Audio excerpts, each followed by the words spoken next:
잘 둘수록 건강해진다.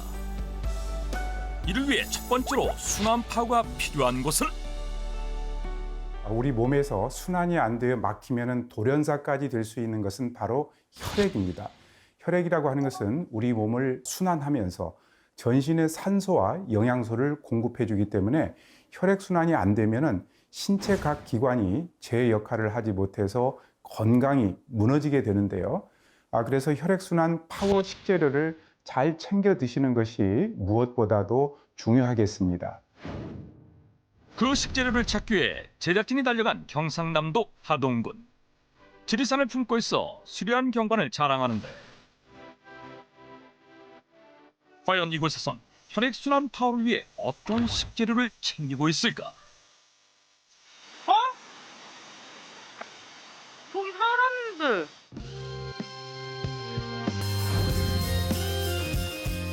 걸어가던 제작진이 마주한 한 무리의 사람들. 한눈에 봐도 범상치 않은 모습이다. 안녕하세요. 예. 안녕하세요.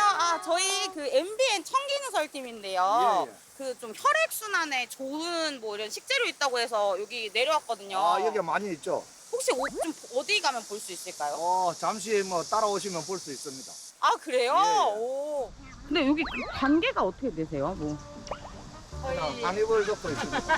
이불만 같이 덮고 사는 저 다른 분들은요? 가족이라고. 아 진짜요? 오늘 혈액순환 파워 식재료를 안내해줄 정명채 씨 가족. 그런데 걸어오는 순간부터 저마다 어깨에 짊어지고 있는 예사롭지 않은 무언가. 대체 뭘 들고 오는 것일까? 요거 뭐예요? 이거 금 캐는 도구입니다. 금이요? 예. 여기 금 나요? 금이 많이 나죠. 여기는 뭐 금을 이걸 가지고 캐고 있습니다. 혈액순환 파워 식재료가 황금?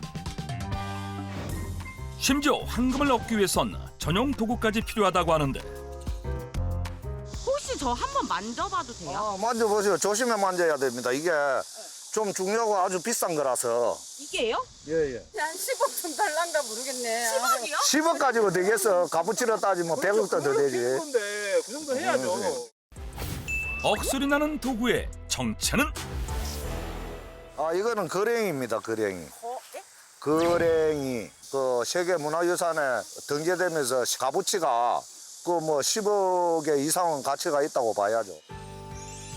문화유산에 등재된 거랭이가 있어야만 만날 수 있는 혈액순환 돕는 황금.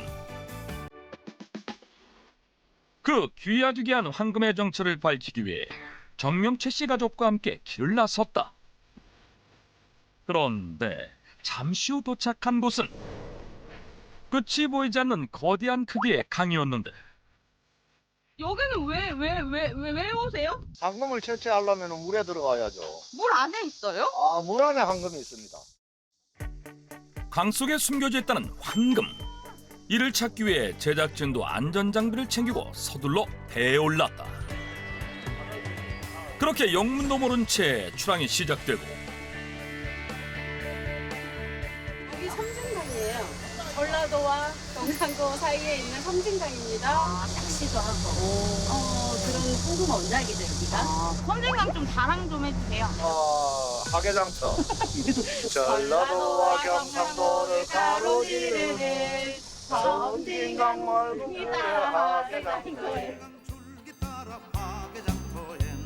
섬진강은 예로부터 물이 맑기로 유명해 청정강의 대명사로 불렸다고 한다. 출항에 나선 지 5분 경과. 영어의 앞에와 다 좀 던지라. 배의 속도가 줄어들자 일사불란하게 황금을 채취할 준비에 나서는 정명채 씨 가족. 그런데 거랭이를 그대로 강으로 던진다? 이 10억짜리를 이렇게 던지셔도 돼요? 던질 때는 또 던져줘야 값어치가 있지 않겠어요. 거랭이를 던지자마자 그대로 강으로 입수. 그러고는 저마다 거랭이를 하나씩 맡아서는 익숙하게 위치를 잡기 시작하는데 하나, 둘, 하나, 둘, 이어서 갑자기 울려 퍼지는 구령 소리. 하나, 둘.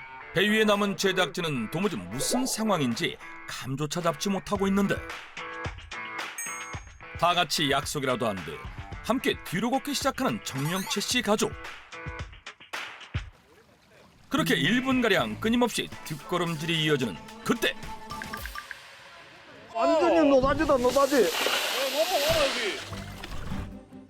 거랭이 속의 모습을 드러낸 황금빛의 무언가. 곧 묵직한 손맛을 느낀 사람들이 각자 가져온 통에 빠르게 담기 시작한다. 좀 잡혔어요? 겁나게 많이 잡혔습니다. 저도 그 잡으신 거 황금 좀 보여주세요. 그냥 들어오시면 돼요. 여길요? 예. 물 안 깊어요. 들어오시면 돼요. 혈액순환 도와줄 황금을 직접 보기 위해 입술을 감행한 제작진. 얼른 다가가 보는데 섬진강의 보물입니다. 황금. 섬진강의 보물로 불린다는 황금의 정체는 과연 무엇일까? 우와, 너무 예뻐요. 통 안에 가득한 황금빛 자태. 이게 섬진강에 나는 네. 황금 갱조개고, 갱조개요? 예. 사람들이 갱조개라 하면 잘 모르니까 제첩이라고 하는 겁니다. 아, 이게 제첩이에요? 섬진강의 황금. 혈액순환 파워를 높여줄 식재료의 정체는 바로 제첩이었다. 우리나라에서 식용으로 섭취하는 조개 중 가장 작은 조개인 제첩은 감칠맛이 풍부해 주로 국물 요리에 다양하게 활용되고 있는 만능 조개다. 국내 제첩의 70% 이상이 섬진강에서 잡히는데 깨끗한 황금빛 모래의 영향을 받아 섬진강의 제첩은 황금색을 띠는 것이 특징이라고 한다. 거랭이로 어떻게 잡아요? 잡는 방법이 아까 보니까 다들 뒷걸음질 치고 계시던데. 아, 그러죠. 그래는 지금 이 물살이 밑으로 많이 흐르고 있지 않습니까? 바닥에 놓으면 수평이 되는데 이러면 제첩이 모래 위로 올라와 있기 때문에 이렇게 끌고만 가도 제첩이 들고. 이처럼 거랭이로 강바닥을 긁어 제첩을 잡는 것을 손툴러업이라고 하는데 이는 선사시대부터 이어져온 전통 어업 방식. 최근 그 역사성과 독창성 그리고 보존 가치를 인정받아 2023년엔 우리나라 어업 분야 최초로 이 손툴러업이 세계 중요 농업 유산으로 등재되는 영광을 누리기도 했다. 예전에 어렸을 때는 할머니들이 그걸 제첩을 끓여가지고 제첩 사이소 하면서 이 고개를 넘어서 그걸 이고 그렇게 제첩을 생계를 이어가고 했습니다. 이렇게 소중하게 잡아낸 제첩. 과연 혈액순환에는 어떤 도움을 주는 것일까? 제첩에는 타우린 성분들이 풍부하게 함유되어 있어서 우리 몸속의 콜레스테롤과 중성지방 수치를 낮추는 데 도움이 되죠. 또한 무기질과 식이섬유, 비타민 등 생리활성 물질들도 많이 포함되어 있어서 고혈압이나 고지혈증, 당뇨병 등 각종 혈관 질환의 증상 완화에 도움이 될 수가 있습니다. 실제 제첩속 글리코겐 성분이 착한 콜레스테롤로 불리는 HDL 콜레스테롤을 증가시켜 강력한 혈액순환 파워 역할을 했다는 연구 결과가 보고되기도 했다. 섬진강의 혈액순환 보물 제첩. 정명채 씨는 이를 유독 챙기는 이유가 있다고 하는데 예전에 저는 이 건강이 참 많이 안 좋았는데 제첩을 많이 먹고 이러면서 아마 건강이 좋아져 가지고 거의 목숨을 구했다고 해도 과언은 아니라고 봅니다. 제첩 덕분에 목숨을 구했다? 대체 그에게 무슨 일이 있었던 것일까? 계단 올라가는데 가슴이 좀 아프고 그래서 이게 얹힌 줄 알았고 큰 종합병원으로 갔죠. 그러니까 좀 비겁하다고 또 그래서 뭐 심혈관 쪽에 이렇게 혈관이 막혔다고. 15년 전 갑작스러운 가슴 통증을 느꼈다는 그 원인은 심혈관이 막혀 발생하는 돌연사해주범 협심증이었다. 괜찮겠다라고 생각을 했는데 병원 갔더니 좀 늦었으면 큰일 날 뻔했다고. 그 얘기 들으니까 너무 가슴이 철렁하더라고요. 많이 느꼈죠. 뭐 혈액순환이 안 되면은 곧 뭐 죽을 수도 있겠다. 뭐 그래서 그 뒤로는 뭐 건강에 대해서 많이 신경을 썼죠. 제첩은 뭐 거의 꾸준하게 지금까지도 먹고 있습니다. 그래서 그게 많이 도움이 되지 않았나.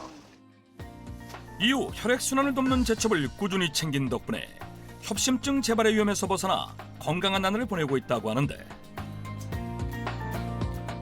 그렇다면 현재 그의 건강 상태는 어떨까? 혈액순환을 좌우하는 혈압과 혈당을 측정한 결과 모두 정상 수치에 안착, 원활한 혈액순환 상태를 확인할 수 있었다. 과연 그는 제첩을 어떤 방법으로 활용하며 혈액순환 파워를 키워낸 것일까? 제첩에 모래가 많기 때문에 한 5시간 정도는 해감을 해줘야만 씹힘이 없어요, 모래가. 그래요? 네네. 제첩은 활용에 앞서 5시간 이상 해감이 필요한데, 이때 빛을 차단하면 해감 시간을 단축할 수 있다고 한다. 약 5시간이 걸려 제첩 해감을 끝냈다며 다음 차례는 제첩 삶기다. 지금 제첩 잡은 걸로 제첩 해무침 하려고요. 해무침인데 삶아요? 이거는 생으로는 못 먹고 삶아서 알을 꺼내가지고 이제 해무침을 하면 돼요. 알을 꺼내가지고 그럼 알을 또 다 분리를 해야 되는. 불현듯 떠오르는 옛 기억. 그간 각종 조개류 분리 작업을 하느라 씨름했던 추억들이 주마등처럼 흘러가는데, 이거를 이렇게 막 이쑤시개 같은 걸로 막 이렇게 하나씩 분리를 해야 되는 거죠? 이렇게 조그만 걸요. 네. 아니, 한 번에 분리할 수 있는 방법이 언제 있거든요. 그렇게 해갈까요? 한 번에 딱 한 방에 밥이는 방법이 있지. 제첩살을 한 번에 분리해내는 방법이 있다? 이를 보여주겠다며 정명채 씨가 끓는 냄비에 채망을 넣어서는 이리저리 저주기 시작하는데, 그러자 조금씩 물 위에 떠오르는 제첩살들. 이렇게 해서 어머, 진짜 살이 분리가 되네요? 이렇게 하면은 껍질은 무거우니까 바닥에 그대로 있고 알은 가벼우니까 이렇게 떠올라옵니다.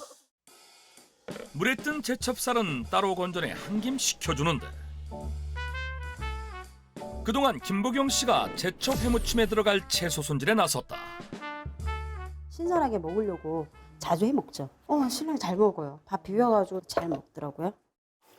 여보, 네, 냉장고에 부추 좀 꺼내줘요. 알았어요.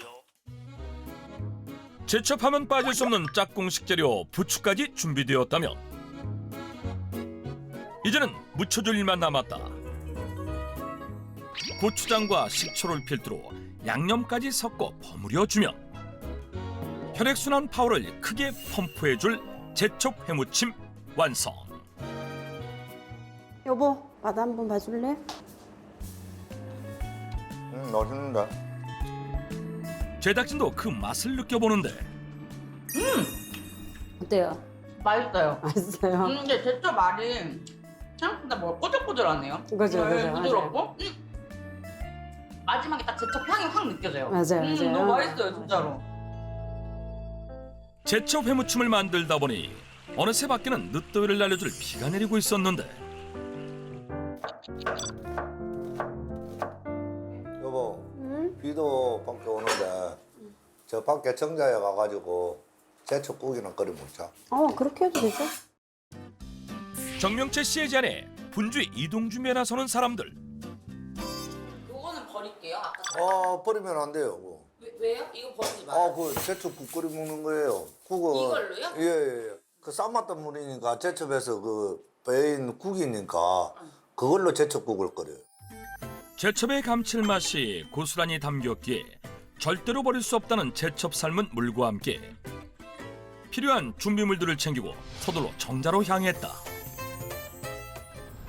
우와, 정자가 너무 예뻐요. 정자 예쁘죠? 비 오니까 얼른 들어갑시다. 정자 안에서 만들어질 오늘의 제첩국. 그런데 예상치 못한 재료 하나가 등장했다.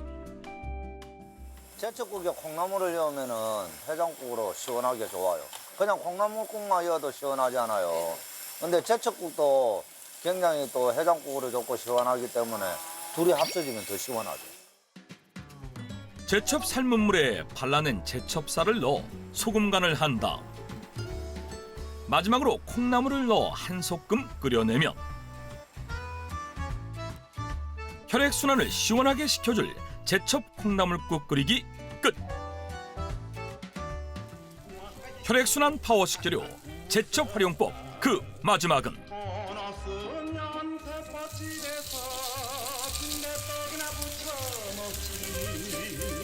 부추와 고추 총총 썰어 만든 반죽물 위로 제첩쌀을 한가득 덮어주는데 이렇게나 많이 제첩을 넣으세요? 그 제첩에 알이 씹히는 식감이 사니까 또 뭐 몸에도 좋고 이 식감도 좋아야 맛이 있잖아요. 제첩쌀 가득한 제첩전까지 완성했으니 이제는 제첩으로 혈액순환을 시켜줄 시간이다. 어때요? 아유 맛있다. 제첩 살이 터실터실해요. 국도 반찬도 그 어느 것 하나 제첩이 빠지지 않는 것이 그야말로 섬진강의 황금밥상이 아닐 수 없다. 제첩을 열심히 잡고 또 건강을 위해서 열심히 먹고 계속 행복하고 건강하게 살고 싶어요. 너무 어색하게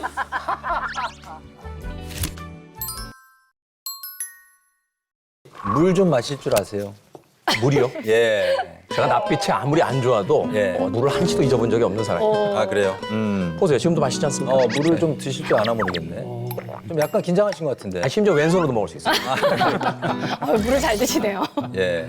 저도 그렇고 김태훈 씨도 그렇고 내가 뭐 물을 마실 줄 모른다고 생각하는 분들은 아무도 없을 겁니다. 그럼요. 저희 4살 애기도 물 잘 마시죠. 잘 마시죠? 그럼요. 곧잘 마시는데 그러나 물을 그냥 마시는 것과 제대로 마시는 거는 독을 마시는 것과 약을 마시는 것처럼 정말 정반대의 얘기입니다. 오늘의 이야기 바로 시작합니다. 두 얼굴의 물.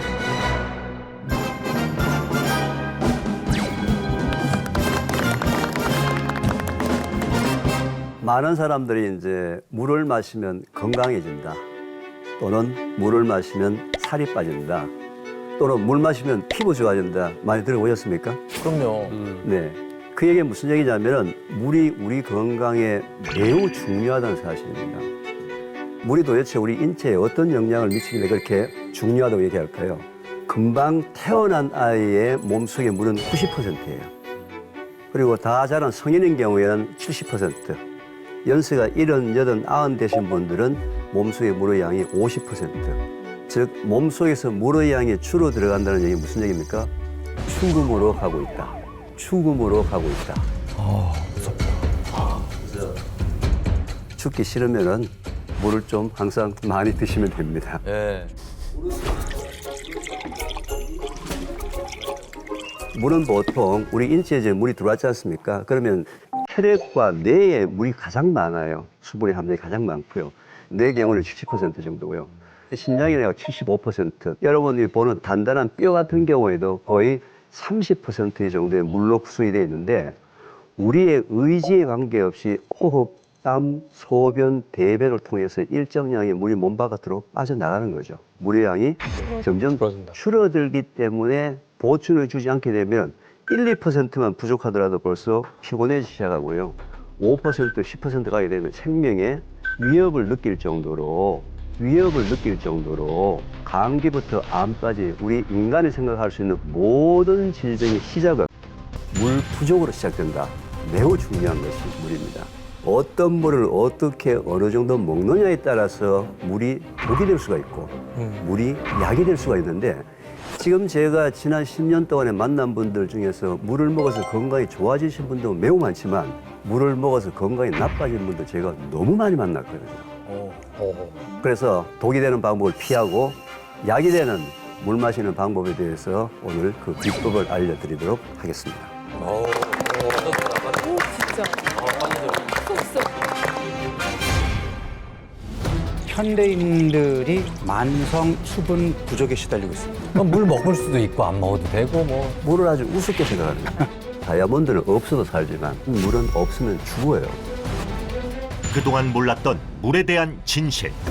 그게 지금 심장이 안 좋다뇨. 아니 누구나 목마르면 이렇게 마시지 않습니까? 그것도 중독이거든요. 거의 자살행위예요. 자살행위예요. 누구는 물을 많이 마시라고 하고, 누구는 뭐 마시지 말라고 하고. 네. 유일하게 그걸 맞출 수 있는 방법이 입니다.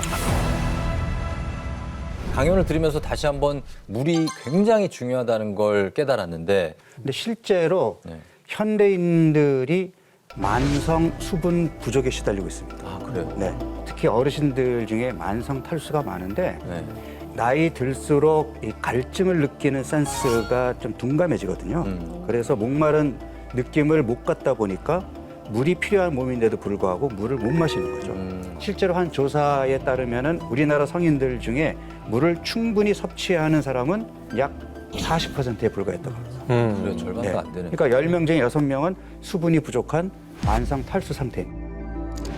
그동안에 저도 이제 10년 정도의 물에 대한 네. 중요성에 대해 굉장히 많이 얘기해서 물을 먹어야 되겠다는 사실을 어느 정도는 좀 알고 있는데 네. 이게 잘못 알려져서 물을 심지어는 많이 먹으면 많이 먹을수록 좋다라는 이론을 갖고 계신 분이 계세요. 맞아요. 저도 그렇게 생각하고 있어요. 네, 그래서 네. 수시로 2리터, 3리터, 4리터의 물을 먹는 것은 거의 자살행위예요. 자살행위예요. 단체 강의를 가거나 이렇게 가서 제가 물어보거든요. 하루에 물을 몇 리터 먹는 게 좋습니까? 네. 어떻게 알고 있습니까? 하면요. 거의 참석자의 80%는 전부 다 손가락을 이렇게 가립니다. 2리터. 아니, 워낙 그걸 많이 알고 들었거든요. 계시네. 그런 이유가 있었던 게 세계보건기구에서 하루에 2리터 이상 먹어야 된다. 뭐 이렇게 발표했어요. 그러니까 일반인들은 당연히 그걸 이제 신뢰하게 되는 거죠.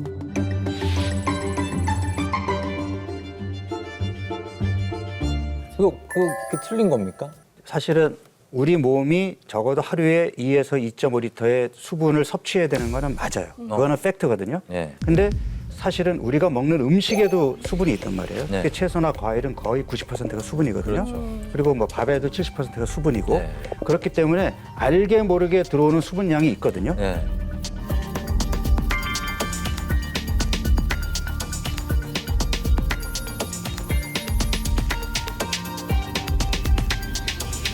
자, 여름철에 가장 즐겨 먹는 과일이 뭡니까? 수박. 수박 얼음 집어넣어가지고 화채 만들었어요. 수박이죠. 얼마나 기가 막히게 맛있어요, 그죠? 네. 그 화채 잔뜩 맛있게 먹은 날도 물을 2리터 먹어야 된다고 꾸역꾸역 2리터를 채운 날은 물을 많이 먹은 날이에요. 그렇죠. 배탈 나요. 음식은 먹은 양하고 합쳐서 2리터 정도는 먹어야 된다라는 의미인데 그게 보통 이제 사람이 그날따라 흘린 땀의 양과 네. 먹는 음식의 종류에 따라서 대개 1.5에서 2.5리터 사이 내에 왔다 갔다 하거든요. 그래서 이제 빠져나가는 양만큼만 정확하게 먹어야지 많이 먹어도 작게 먹어도 건강에 좋지 않거든요. 네. 아니 지금 TV를 보시다가 네네. 야 물 갖고 와. 물 먹다가 아니야. 야, 물 야, 먹으면 안 물 줘, 돼. 물 줘. 내려가다 지금 이런 너무 거 계실 헷갈려. 텐데 어떻게 해야 잘 마시는 건 좀 딱 알려주시면 너무 예, 좋겠어요. 그래서 우리 인체도 말이죠. 기가 막히게 네. 우리 몸에서 빠져나가는 양만큼만 정확하게 먹을 수 있는 방법을 알려줘요. 어떻게 측정을 어떡해요? 해요? 측정기가 있습니까? 유일하게 그걸 맞출 수 있는 방법이 소변 색깔입니다. 만약에 질환이 없는 경우에는 네. 소변 색깔이 짙으면 짙을수록 네. 물이 부족하다는 증거예요. 따라서 소변 색깔이 굉장히 노란색으로 짙다 하면 뭐라는 거예요? 마셔라. 마셔라. 예, 그러네. 몸이 살려고 여러분들한테 신호를 보내는 거예요. 자기가 살려고. 네. 근데 물을 또 너무 많이 먹으면 어떻게 되느냐? 소변 색깔에서 노란색이 사라지고 투명한 색깔이 됩니다. 그렇죠. 좋은 거 아니에요? 기분이 좋은데 그런 색깔이 그런 색깔 나오면. 좋죠. 투명한 색깔이 되게 되면 물을 너무 많이 먹었다는 거예요. 그래서 소변 색깔을 보고 자기의 양을 정확하게 조절하는 것이 가장 정확한 방법입니다. 저는 사실 소변은 그냥 원래 노란색이 아닌가 하는 생각을 하고 있었는데 그게 물이 부족하다는 신호였다는 거. 그렇다면 우리 몸을 망가뜨리고 있다는 이 잘못된 방법들 지금 바로 알아보도록 하겠습니다. 우리 몸을 망가뜨리는 독이 되는 물.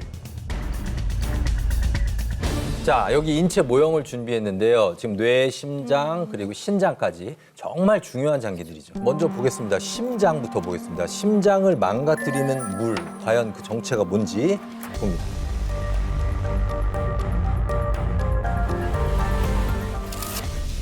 차가운 얼음물입니다. 아니 집에서 애들 말 안 듣고 남편이 속 터지게 하고 그러면은 속에서 막 충돌이 나거든요. 그쵸. 그러면은 뭘 찾습니까? 냉수, 예. 냉수 한 사발. 예. 세상에. 그게 지금 심장이 안 좋다뇨. 아니 단순한 얼음물뿐만이 아니라 여름철 아이스 아메리카노는 전 국민의 음료수 아닙니까? 근데 이게 심장을 안 좋게 한다? 예. 심장 건강을 위해 차가운 물은 주의하라. 자, 근데 이제 전제가 있어요. 무슨 말이냐면 지금 얘기하신 대로 뜨거운 여름철 날 얼음물 한 잔 먹는 건 전혀 문제가 없어요. 근데 뭐가 문제냐? 이 찬물을 먹는 그 습관 때문에 그 추운 겨울에도 몸이 오들오들 떨면서도 찬물만 먹어야지만 직성이 풀린 사람이 있거든요. 얼주가. 그죠? 얼어 죽어도 아이스. 예. 근데 이제 여러분들 겨울에 저 화장실에 가서 소변을 보고 나면 몸이 부르륵 떨리죠. 예. 왜 떨릴까요? 열이 빠져나가서. 그렇죠. 뜨거운 열이 밖으로 빠져나서 체온이 내려가게 되면 심각한 문제가 생기기 때문에 빨리 열을 올려주려면 유일하게 운동을 해야 되는데 이 친구가 분명히 소변 보고 운동을 안 할 거야. 그래서 알아서 근육이 순간적으로 부르륵 떨어서 체온을 올려주는 거예요. 왜요? 살려고. 그럼 앞으로 더 떠세요, 일부러. 예. 일부러 더 떠세요. 일부러 더 체온을. 그래서 지금 아까 말씀드린 대로 뭐 찬물을 먹어야지만 시원하다고 하는 사람들은 계속 체온을 유지를 못하기 때문에 특히 심장에 굉장히 부담이 많아요. 아니, 좋아하시는 분도 항상 그 냉장고에서 꺼내서 얼음 한두 알 넣으시고 그렇게 드시거든요. 차갑게 먹는 게 습관이 되면 그것도 중독이거든요. 근데 한두 잔 정도를 건강한 사람이 마시는 건 괜찮은데 노인이나 좀 면역력이 떨어진 분들은 조심하셔야 돼요. 저도 찬 것만 좋아하고 찬물, 찬 음료수만 마셨는데 40대 되고 나서 미지근한 물로 바꿨어요. 처음에는 약간 연못물 마시는 것 같더라고요. 못 마시겠어. 이상 감수 있잖아요. 감수. 그걸 내가 뭔가 흡입하는 느낌. 근데 적응하니까 그래도 미지근한 물을 먹게 되더라고요. 몸도. 그렇게 말로만 좀 설명하면 또 이해가 잘 안 가실 것 같아서 제가 직접 한번 체험을 했거든요. 네, 제가 이틀에 걸쳐서 하루는 얼음을 가득 담아서 계속 먹었고요. 하루는 좀 미지근한 물로만 마셔봤거든요. 그 차이를 앞으로 이제 소개를 해드리겠습니다. 오늘 검정하는 의사생활에서 손유리 선생님이 발벗고 나서주셨습니다. 영상으로 확인하시죠. 오늘부터 제가 미지근한 물이 괜찮을지 찬물이 몸에 좋을지 제가 스스로 여러분들 대신해서 한번 실험해 보도록 하겠습니다.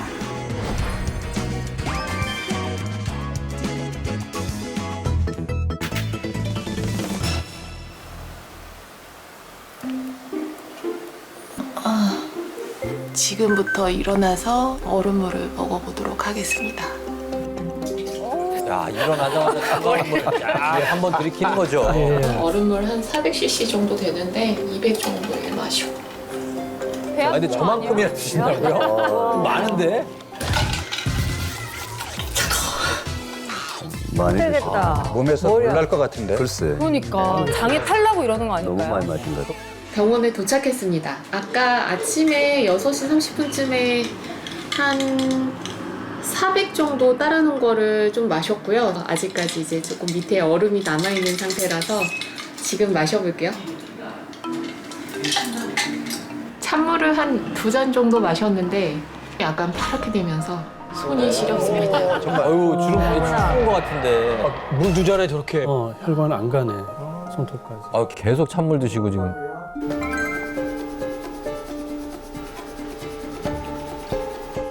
원장님 어디 가세요? 아, 나 얼음을 너무 많이 먹어가지고. 아이고, 화장실. 장이 놀랐다니까.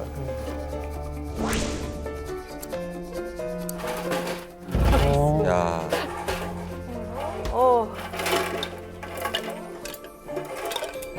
저쯤 되면 좀 마시기 싫죠? 아, 정말 물고문이 이런 거 있고. 어쩔 때는 머리도 엄청 아프잖아요.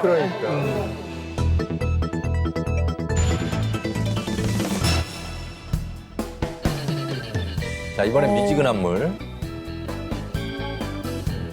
평소에 드시던 대로 드신 거죠? 네네. 아, 찬물 먹을 때는 너무 배도 아프고 머리도 아프고 미지근한 물 마실 때는 그냥 목 넘김도 편안하고 그리고 생각보다 미지근한 물이라고 하지만 사실 좀 시원했어요. 그래서 훨씬 마시기 좋았습니다. 자, 고생하신 우리 손윤희 선생님께 다시 한번 감사 말씀 드립니다. 근데 저는 상식적으로 생각해 봤을 때 하루 정도 차가운 물, 미지근한 물을 왔다 갔다 했다라고 해서 이게 사람 몸에 무슨 그렇게 큰 변화가 있을까? 이거 그냥 기분으로 느끼는 그런 플라시보 효과 같은 게 아닌가 하는 또 생각이 드는데. 저도 이 며칠 가지고 크게 차이가 있겠냐 이렇게 했는데 정말 차이가 있더라고요. 차이가 있어요? 네. 과연 그러면 어떤 차이가 있을지 바로 공개해 보겠습니다. 자, 이거 열화상 카메라군요. 네. 아, 저렇게까지 차이가 나요? 어유, 뭐 33도 저체온증 아니에요. 진짜. 많이 차이 나네요. 2도 차이가 나요. 물이 들어가자마자 몸에 어디로 가는지도 다 보일 정도로 바로 떨어지네요. 사실은 체온이 떨어지면 면역력이라든지 이런 데도 다 영향을 주는 거 아닌가요? 네, 그렇죠. 실제로 체온이 1도가 떨어지면 면역력은 30%나 떨어진다라고 하는 연구들도 있습니다. 그래서 면역력을 위해서라도 좀 미지근한 물 드시는 게 더 좋을 것 같습니다. 그러면은 아예 그럼 차가운 물은 마셔도 소용이 아예 없는 건가요? 우리가 보통 이제 자고 일어났을 때 차가운 물을 마시면요, 우리 몸을 깨워주는 신호가 됩니다. 그래서 신진대사를 깨워주고 장운동을 자극해주는 효과가 있긴 합니다. 그러나 하루 종일 이런 차가운 물을 마시게 되면요, 이 차가운 물이 내장에 들어가면 이 내장 주변에 있는 혈관들이 다 수축을 합니다. 신진대사가 잘 안 되는 거죠. 그러니까 위장 운동도 떨어지고 소화도 잘 안 되고, 나이 드신 분이라면 우리 몸의 에너지는 훨씬 더 많이 소모가 됩니다. 당장 어머니한테 전화부터 해야 되겠는데요. 왜요? 가끔 전화 드리면 뭐 하세요? 라고 하면 야, 니네 아버지 때문에 화딱지 나가지고 차물 한 잔 먹었어요. 이러시는데. 근데 이제 젊고 건강하시고 그러신 분들은 뭐 아이스 아메리카노 드시고 얼음물 드셔도 바로 5분 안에 정상 체온으로 다들 돌아오거든요. 네. 근데 이제 중년기 이후에는 체온 조절 능력이 좀 더 떨어지기 때문에 정상 체온으로 돌아오는데 시간이 더 걸리거든요. 네. 5분만 걸리는 게 아닙니다. 그래서 계속 얼음물만 드시게 되면 저체온증인 상태로 하루 종일 지내실 수도 있어요. 이런 방법이 참 좋을 것 같다는 생각이 듭니다. 어떤 방법이냐, 물을 드실 때 씹어서 드시는 겁니다. 물을 왜 씹죠? 물 같은 경우에는 씹어 드셔보십시오. 입안에서 온도가 올라가겠죠.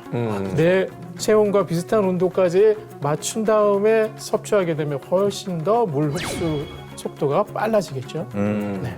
자, 그 다음에 뇌를 망가뜨리는 물이 또 있습니다. 확인해 봅니다. 뇌 진짜 중요하죠. 자, 벌컥벌컥 급하게 마시는 물.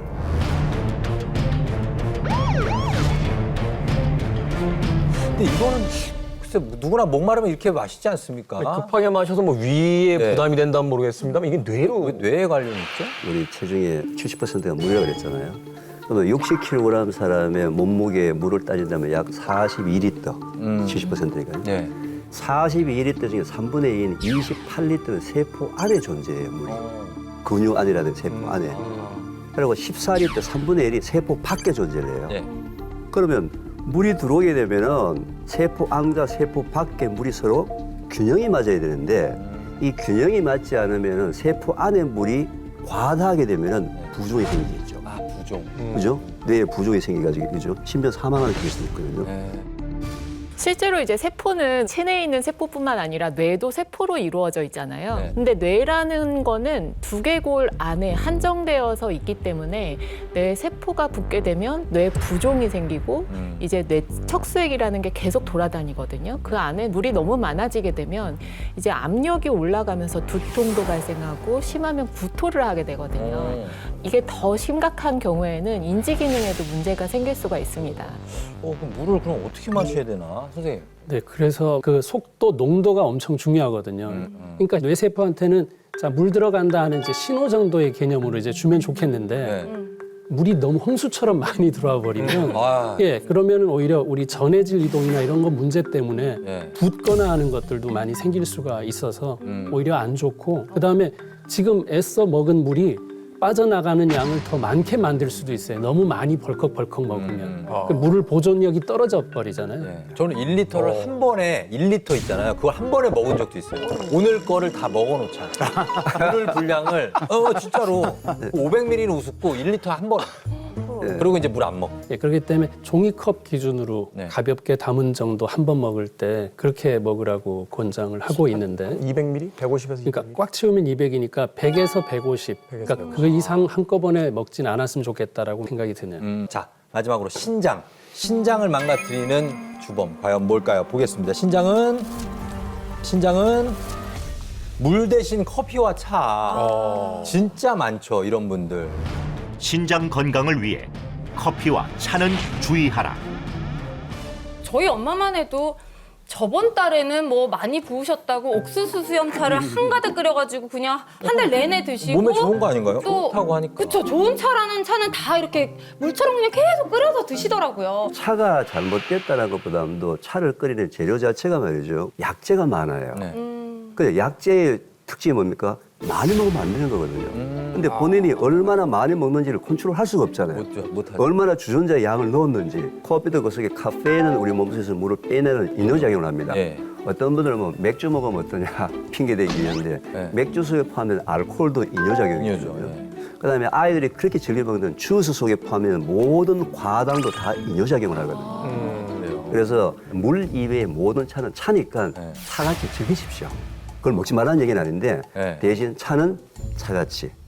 야, 이거 하루에 얼마를 먹어야 될까를 잘 모르실 거 아니에요. 그래서 헛개차든 옥수수염차든 하루에 드실 용량을 4g을 넘지 않으시면 괜찮습니다. 4g 먼저 얼마인지를 몰라요. 4g이 티백 하나가 1.5에서 2g 정도 되는 걸로 알고 있거든요. 한 석 잔 정도? 그렇죠. 티백 2개 정도 무게로 따졌을 때. 네. 그래서 그 정도의 양을 하루 동안에 드시면 문제는 없고 그보다 더 진하게 다리시면 이뇨작용이 너무 많아져서 몸에서 수분이 오히려 탈수되는 증상이 나타날 수 있으니까 조심하셔야 됩니다. 그리고 또 많이 드시는 게 결명자차 같은 것도 있잖아요. 간에 열이 있을 때, 간에 열이 있을 때의 증상들은 뭐 황달이 있다든지 하는 경우들이거든요. 그때 쓰는 약재들이라 몸이 차신 분들은 이거 많이 드시면 좋지가 않고요. 또 둥글레차가 있죠. 둥글레차 같은 경우에는 위장에 수분을 보충하는 약효를 갖고 있어요. 그래서 몸에 물이 충분한데 둥글레차를 많이 마시게 되면 오히려 부종이 유발되는 경우들이 있어서 주의하셔야 되고요. 네, 물을 잘못 마시는 게 이렇게나 무서운 일이라는 저도 진짜 처음 알았습니다.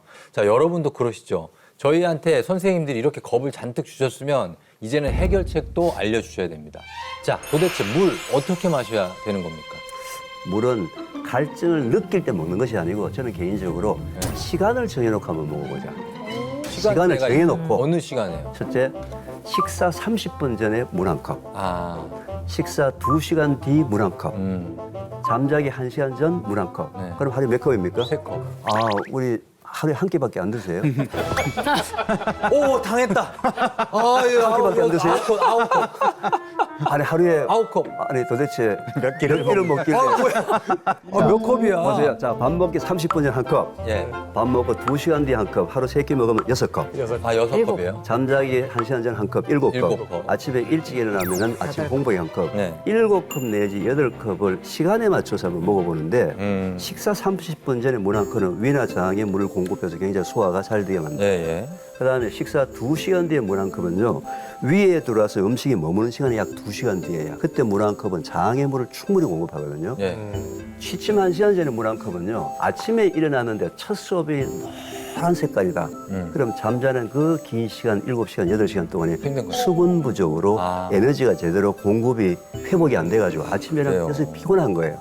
시간을 정해놓고 먹는 방법이 저는 그나마 그래도 조금 따라갈 수 있는 방법이에요. 그렇다면 이 방법을 지킨다면 얼마나 효과가 있을지가 궁금하거든요, 교수님.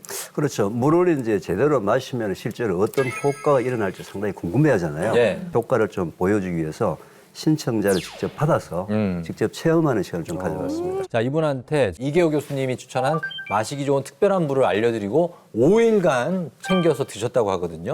확인해 보겠습니다. 만으로 39이고요. 이현종입니다. 뭐 이렇게 물을 막 챙겨 먹거나 그러진 않았던 것 같아요.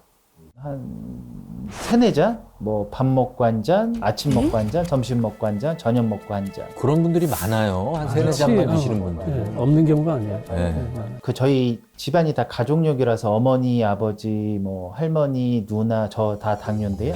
어머니는 합병증으로 돌아가셨고 저도 28살에 당뇨 와가지고 28살에? 지금 한 11년째 지금 투병하고 있습니다. 오래되셨구나.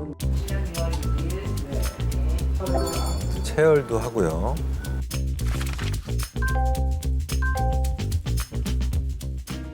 음식을 통해서도 물이 들어와요. 당뇨 환자들은 물 부족으로 당뇨가 시작이 되는 원인이 될 수도 있어요. 물만 정상적으로 먹더라도 혈당 수치가 많이 떨어져요. 그때는 물 마시면 돼요. 물 맛이 없어가지고 못 먹겠다는 사람이 많아요. 네네. 저는 그런 분들한테는 를 만들어서 드시라. 물인데 왜 프라이팬? 한 숟가락. 뭔가를 넣어서 드시는 것 같은데.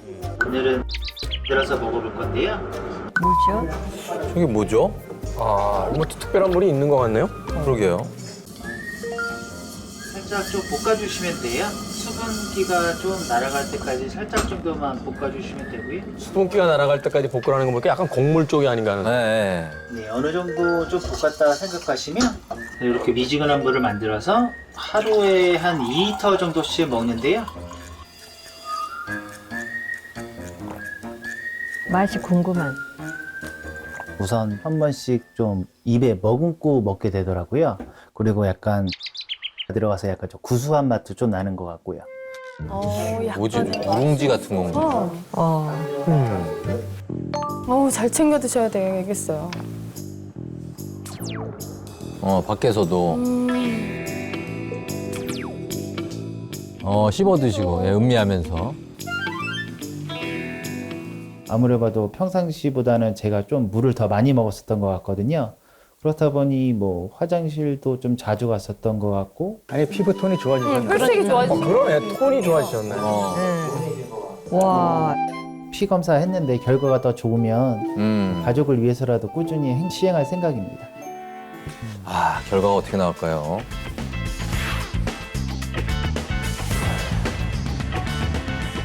아, 저 변화가 왔을지 결과가 정말 궁금한데 지금 이제 5일 동안 체험을 열심히 해주셔서 정말 감사합니다. 생활은 그대로 하시면서 이렇게 정체를 물음표로 숨긴 특별한 물 그리고 마시는 방법 요것만 바꿨거든요. 과연 어떤 변화가 있었을지. 자, 결과 보겠습니다. 자, 우선 체험 전 피검사 결과입니다. 당 수치가 공복 혈당 111 조금 높은데 네. 단 5일 만에 이거 어떻게 바뀌었는지 확인해 보겠습니다. 보여주세요. 152, 92, 111. 오, 10이 낮아졌어요. 공복 혈당. 오, 총 콜레스테롤도 많이 떨어지네요. 13 떨어졌고 중성지방 굉장히 많이 떨어졌어요. 네. 29가 떨어졌네요.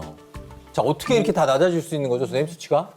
피는 물로 되어 있죠, 피가. 예. 그렇죠. 그래서 여러분들이 응급실 만약에 가셨을 때 출혈이 됐을 때 맨 처음 수혈을 하지 않고 수액을 맞죠. 수액 맞죠. 그렇죠. 물이 중요하다는 얘기죠. 그러니까 수액을 보충하는 것만으로도 혈액에 분명히 영향을 준다는 얘기죠. 그러니까 이분이 당뇨가 가족력이 있으신 데다가 제대로 물을 서너 잔밖에 안 드셨던 분이니까 물을 평소보다 많이 먹은 것 자체가 일단 굉장히 혈액의 그 끈적함을 희석시키는 데 굉장히 도움이 됐을 거라고 저는 생각이 들고 그리고 공복 혈당 자체도 당뇨 아닌 정도 수치에 가깝게 떨어졌다는 것도 이 짧은 시간에도 굉장히 의미가 있어서 여러분들 중에 물을 평소에 안 드셔서 혈관 질환이나 걱정되시는 분들은 적어도 물을 평소에 좀 드시기만 해도 약이 아니어도 충분히 도움받을 수 있는 게 있다라는 걸 좀 아실 수 있으면 좋겠습니다. 예. 아니 무슨 물을 지금 마시는 건지 너무 궁금해요. 그러게요. 빨리 좀 알려주세요. 그러면 이계호 교수님이 직접 소개해 주시는 건강한 물 만드는 특급 레시피 지금부터 시작해 보도록 하겠습니다. 자, 건강한 물을 만들기 위해서 저희가 올라왔습니다. 교수님, 재료가 생각보다 좀 단순하거든요. 미지근한 물에 얼음물에 그리고 이 현미에다가 귀리인데 교수님 이게 답니까? 뭐 이게 다인 것 같은데요. 차린 게 너무 없는데. 예, 현미와 귀리 예. 두 가지를 사용했기 때문에 긴 말을 두 개를 뽑아서 미리수. 미리수. 약간 아리수의 예, 어떤 그 미리수. 또는 뭐 미리 먹자라는 의미도 있고요. 아, 그래서 미리수. 네. 괜찮네요. 이름 괜찮네요. 미리수. 입에 딱 붙습니다. 그럼 한번 만들어 보도록 하겠습니다. 시작해 보시죠. 네, 우선 후라이팬에다가 현미도 그렇게 살짝 볶고 또 귀리도 살짝 볶아가지고서는 볶는 이유가 있습니까? 아, 현미를 볶는 이유는 뭐냐면 현미 주위에 균열을 가게 만들어서 현미 속에는 여러 가지 구수한 성분이나 미네랄들이 좀 더 잘 빠져나오도록 하기 위해서 살짝 열을 가해서 볶아주는 역할을 하는데 대개 이제 제가 그 후라이팬을 좀 달구고 난 다음에 현미를 볶으라고 얘기하지 않습니까? 네. 그럼 저한테 질문이 교수님 그 현미를 씻어서 볶아야 됩니까? 그냥 볶아야 됩니까? 묻습니다. 당연히 씻어서 볶아야죠. 씻어서? 아니 물로 씻어서. 씻어서. 씻고서 사투리예요. 아이고 이거 저 뭐야 이렇게 대화가 잘 안 통하는 겁니다. 아니 씻고서 지금 생각. 세척해서 해야 됩니다. 예. 겉에 색깔이 약간 갈색이 튀게 할 정도가 되게 되면 충분히 균열이 갔기 때문에 얼마든지 맛있는 성분이 빠져나오거든요. 네. 자, 선생님 이렇게 이런 갈색을 띠면 되는 건가요? 예, 약간 갈색을 띠게 되는데 네, 벌써 냄새가 구수한 향이 좋네요. 네. 네, 구수한 향 납니다. 네. 그다음에 이제 물을 끓입니다. 물을 끓이는 건 이유가 뭐예요?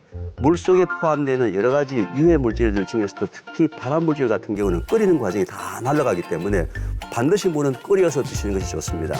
또 어떤 분들은요, 물을 끓이게 되면은 그게 미네랄이 다 날아가고 그러지 않습니까? 물은 100도씨로 끓이더라도 절대로 미네랄의 손실은 전혀 없고요. 얼마든지 끓여서 드시기 바랍니다. 100도가 됐습니다. 네, 여기 네. 자, 부을까요? 네, 부어주시죠. 됐습니까? 네. 예. 그 다음에 이제 현미는 수저로 한 숟가락 정도, 15g 정도를 집어넣고요. 네. 귀리는 절반 정도의 반 숟가락 정도만 집어넣으면 완성이 되는데 네. 뜨거운 물 있는 데다가 얼음물을 같이 부어요? 네, 넣습니다. 미지근하게? 네. 온도 조절. 예. 결국 이게 이제 우리 그 한의학에서 얘기하는 소위 음양탕이라는 건데요. 음양탕은 다른 말로 생숙탕이라고도 얘기를 하기도 합니다. 뜨거운 물과 찬물이 합쳐졌다는 얘기는 결국 뭐겠어요? 체온에 적합한 물로 낮췄다 이거죠. 미지근한 물로 맞췄다. 근데 선생님 이거 한의학적으로 이게 음양탕이라는 게 이렇게 뜨거운 물, 찬물 섞으면 약이 될 수 있는 겁니까? 네, 그렇습니다.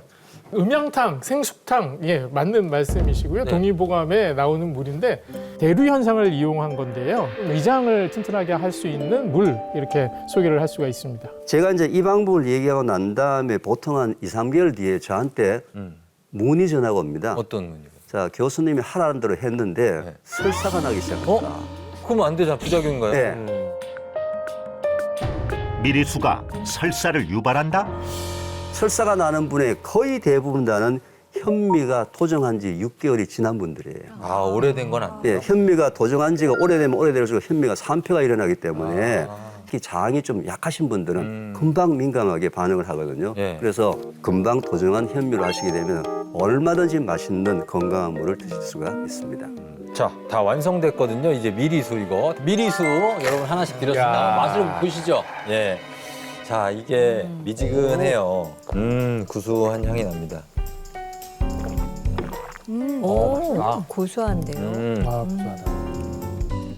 일단 건더기 때문에 빨리 못 마시겠네요. 아까 왜 우리 물 씹어서 먹는 게 좋다 그 말씀하셨는데 씹고 있어요. 이건 뭔가 자연스럽게. 이런 현미 귀리가 없더라도 약간 씹고 싶은 맛의 물 같은 그러네, 느낌? 정말 물을 씹어 먹네. 허정훈 선생님 어떻습니까? 아니, 일단 물맛이 있다. 네, 맛이 있으니까 자주 먹게 될 것 같아서 그게 좋고 뭐 영양분은 말할 것도 없을 것 같습니다. 영양도 있고. 물이 아주 고소하고 무슨 간식을 먹는 거 진짜. 그런 느낌. 든든하죠, 뭔가. 네. 이에 좀 끼긴 해도 맛있어요. 맛있어요. 이거는 그냥 물하고 다르니까 좀 많이 마셔도 괜찮은 거 아닙니까, 선생님? 결국 이제 과유불급, 그죠? 오늘 뭐 하나 칭찬 듣는 얘기가 없네요, 선생님. 몸에 좋아도 넘치는 건 안 좋습니다. 한꺼번에 500ml 이상은 절대로 추천하지 않고요. 대개 한 150에서 200 정도 많더라도 물론 그때 이제 소는 색깔을 보고서 그죠? 짙으면 조금 더 마시고 물량은 조금씩 자주 드시는 것을 추천합니다.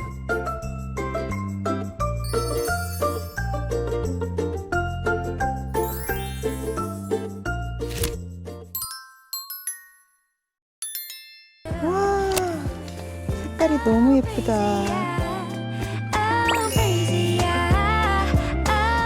소리를 따라 들어가 보니 꽃심기에 열중한 한 여성이 보이는데요.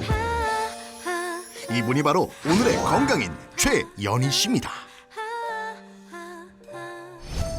평소에도 자주 꽃농장을 찾아 식물을 가까이 하는 건강인. 흙과 꽃을 만지는 것만으로도 힐링이 된다고요. 꽃을 보면 저절로 웃게 되잖아요. 화분 이렇게 예쁘게 만들어서 집에 갖다 놓고 같이 보면은 다 같이 행복해져요.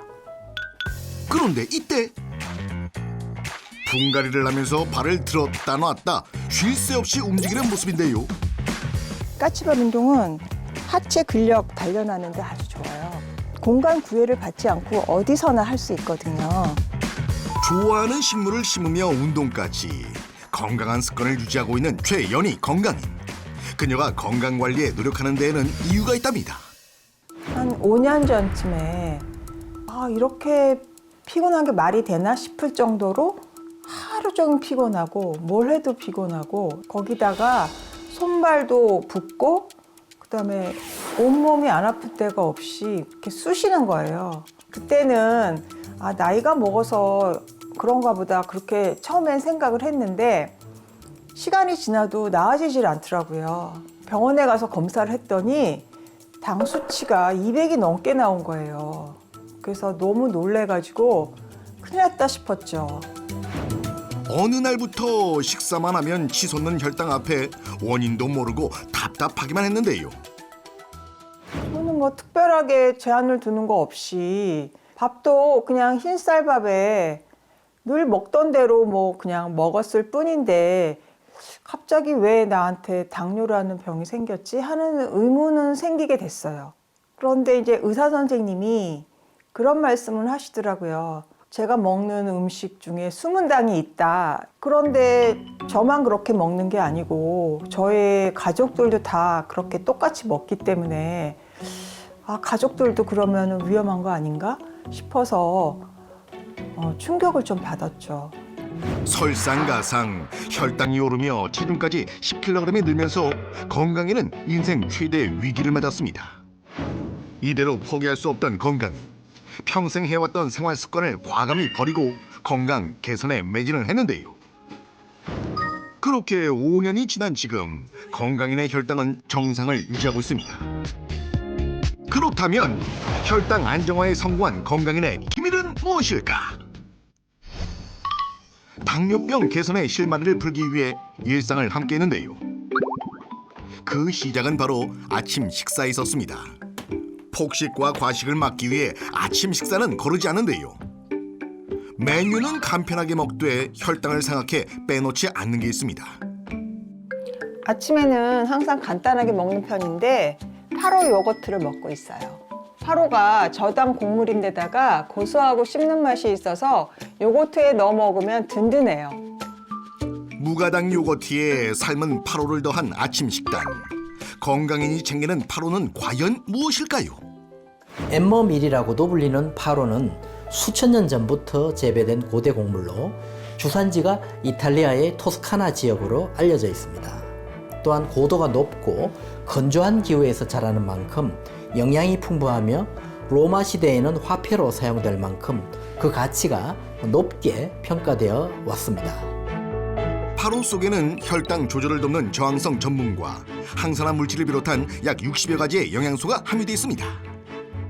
파로 속에는 혈당 관리에 도움이 되는 아라비노자일란이 풍부한 것으로 알려져 있는데요. 아라비노자일란은 식이섬유의 일종으로 혈당 조절을 돕고 물을 흡착하는 성질이 있어서 식이 조절에 도움을 줄 수 있습니다.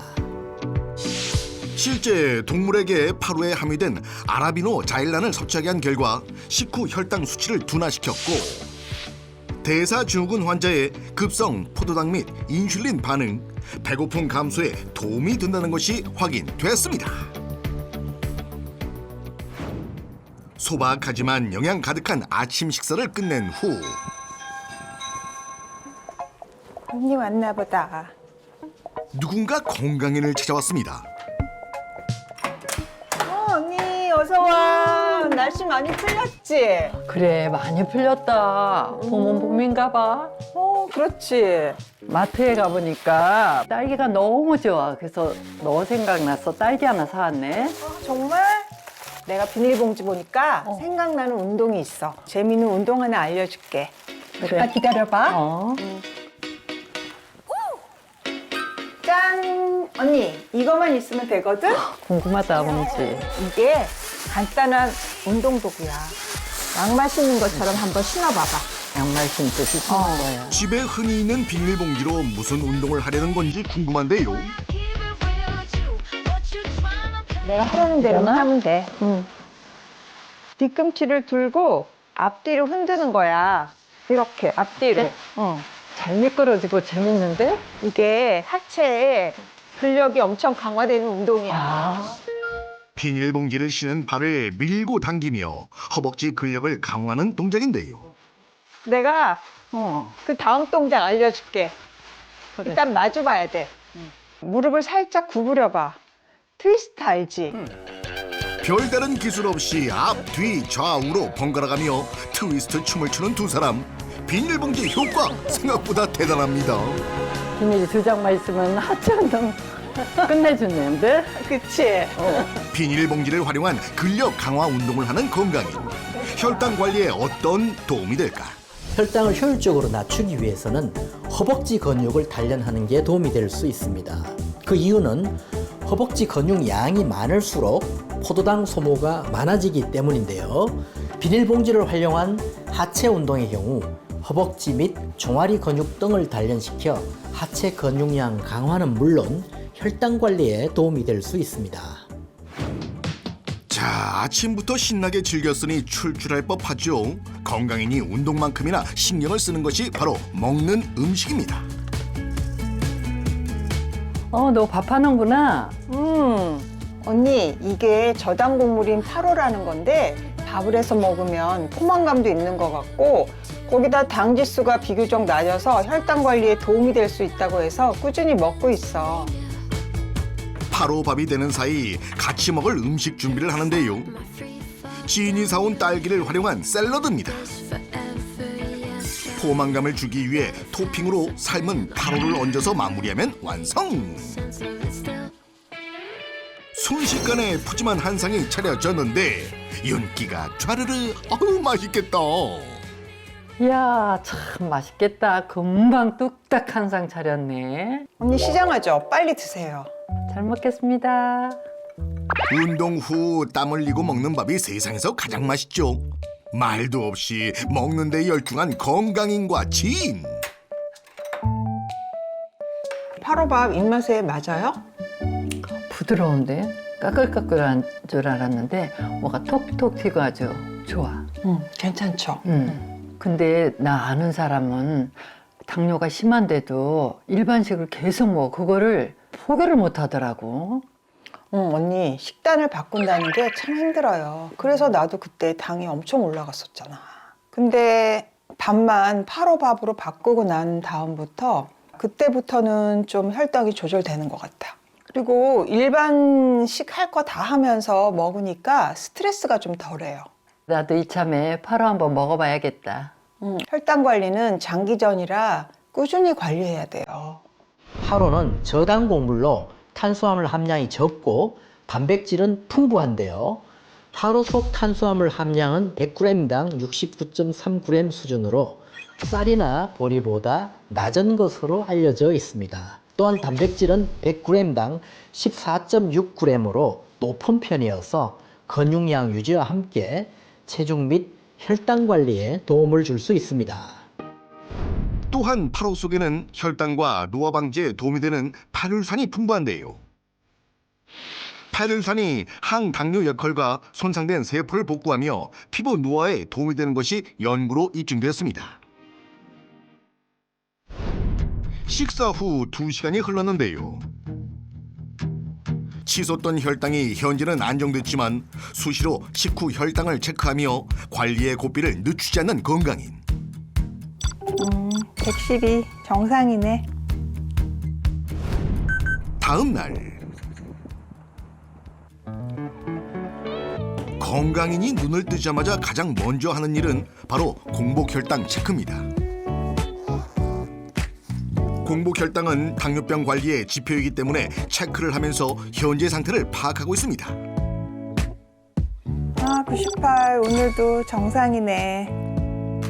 한눈에 알아볼 수 있게 꼼꼼히 혈당을 기록하는데요. 대체적으로 95에서 100 사이 잘 유지가 되고 있고요.